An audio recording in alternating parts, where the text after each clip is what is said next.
First, we will hear some quick development updates from Starbase. Yesterday, Elon confirmed that Ship 24 will have both the methane and oxygen header tanks in the nose cone.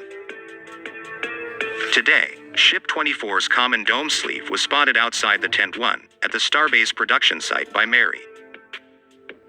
Today, a hive of activity was seen around the booster QD, Quick Disconnect, arm. In this video, you can see that Quick Disconnect arm moving in a sequence. First, the covering got raised and then the arm came out. Actually, this process was happening so slowly and I just time-lapsed it for your sake. Extreme carefulness should be given to this QD arms movement, and you can see the workers examining its movement carefully so that next time they can make Quick Disconnect arms movement really quick. Yesterday around 10:30 p.m., Orbital Launch Tower's chopsticks arms were tested. However, this was a small test with slight up and down movement, approximately 5 feet up and back to its normal position. Although this test didn't last for a long time, it was an amazing one too. So cool to watch, right? This is a clear indication that the orbital launch tower is almost nearing its final stages of completion. Workers have started removing the scaffoldings from the Mechazilla arms and they have disconnected the chains which were connected to the chopsticks for additional support. Currently, chopsticks are free to move and further movement tests will be conducted in the coming days. Make sure that you keep an eye on both live cams around the Starbase to watch this arms movement whenever they test it next time. Next update is regarding the progress of Starship's upgraded Raptor 2 engines. As is routine, SpaceX CEO Elon Musk has taken to Twitter to offer a few details about the status of Starship, its Raptor engines, and a few upgrades planned for both. In mid-December, Musk revealed even more ambitious plans to upgrade Starship by stretching its propellant tanks and adding another 3 Raptor engines, potentially boosting the ship's maximum thrust by 50% and substantially improving payload performance. These latest details are focused on an upgraded version of the Raptor engine and on additional changes to Starship's structural design and assembly process. According to Musk, as SpaceX continues to ramp up ground testing of the upgraded engine variant, Raptor 2 now operates routinely at 300 bars main chamber pressure. For context, on February 10, 2019, just days after SpaceX began testing the first full-scale Raptor prototype ever completed, the engine briefly reached a main combustion chamber pressure just shy of 269 bars. That narrowly beat records set by Russia's Road 270 and Road 180 engines, the latter of which is used on ULA's Atlas V. It took 18 months before Musk revealed clear proof that at least one Raptor prototype sustained such high chamber pressures over a minute or more of steady-state operations. The same engine peaked at an impressive 330 bars, briefly producing 225 tons of thrust and soundly beating out Russia's never-flown Road 701 engine, which crested 290 to 300 bars in testing. Another approximately 18 months after that milestone, Raptor isn't quite operational in the sense of supporting orbital-class launches, but the engine isn't far from its first and has since supported dozens of Starship static fires in 7 flight tests, 5 of which occurred in a period of just 6 months. Already, despite the fact that Raptor 1 or 1.5 engines have yet to even attempt an orbital-class launch, SpaceX has almost entirely moved on to a new and improved variant known as Raptor 2.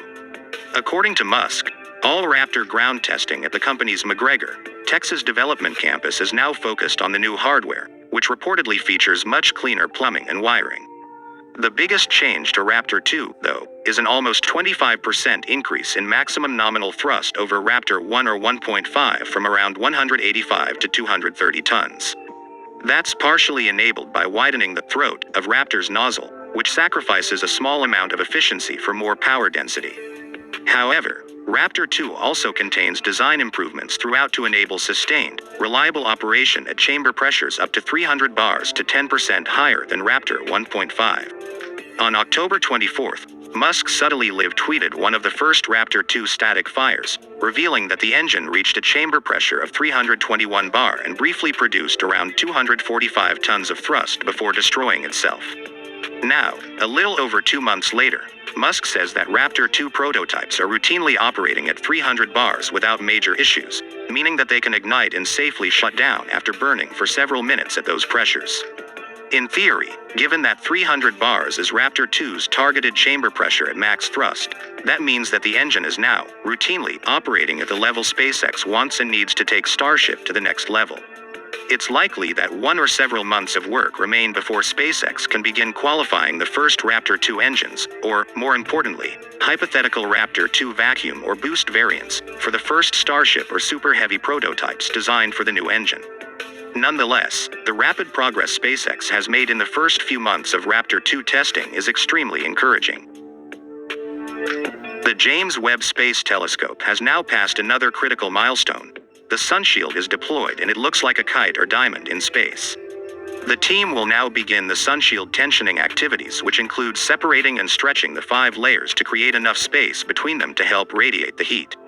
The sunshield is made of a lightweight material called Kapton. The layers of the tennis court-sized sunshield are also coated with aluminum and doped silicon. The sunshield will help the telescope cool down to -223 degrees Celsius. NASA said in a release that the engineers will begin with the bottom layer, the largest and flattest layer, which is closest to the sun and will reach the highest temperatures. This layer is 0.05 millimeters thick, while the other 4 are 0.025 millimeters.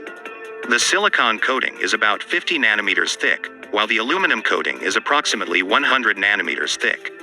The tensioning process involves sending commands to activate several motors to reel in a total of 90 cables through numerous pulleys and cable management devices, the space agency said.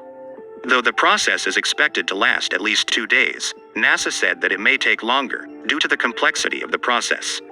Mike Menzel, of NASA's Goddard Space Flight Center, Webb's lead systems engineer, said, "We've spent 20 years on the ground with Webb, designing, developing, and testing. We've had a week to see how the observatory actually behaves in space. It's not uncommon to learn certain characteristics of your spacecraft once you're in flight. That's what we're doing right now. So far, the major deployments we've executed have gone about as smoothly as we could have hoped for. But we want to take our time and understand everything we can about the observatory before moving forward. These steps will ensure that the James Webb Space Telescope is in good condition to start the next deployment steps, which include unfolding its secondary and primary mirrors. Nothing we can learn from simulations on the ground is as good as analyzing the observatory when it's up and running," said Bill Ox, Webb project manager, based at NASA's Goddard Space Flight Center, in a release. "Now is the time to take the opportunity to learn everything we can about its baseline operations. Then we will take the next steps." And that wraps up today's episode. We did also like to take the time to thank you for your continuous support of SpaceX community, and if you like to show us that you enjoyed today's episode, please click the like button, subscribe to us, and don't forget to click the notification bell, so you will